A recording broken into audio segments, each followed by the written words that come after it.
都还没有办法把这件事情放下或是释怀，但我觉得没有关系。要一点力气，一点勇气。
我只想做你心里的灯光，在你快离开的时候，爱更爱上我。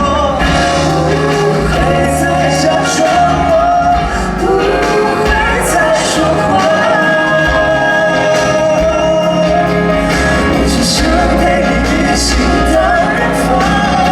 如果说时光真的能够回放，如果说时光真的能够回放，如果说时光真的能够回放，如果说时光真的能够回放，如果说时光真的能够回放，如果说时光真的能够回放，如果说时光真的能够回放。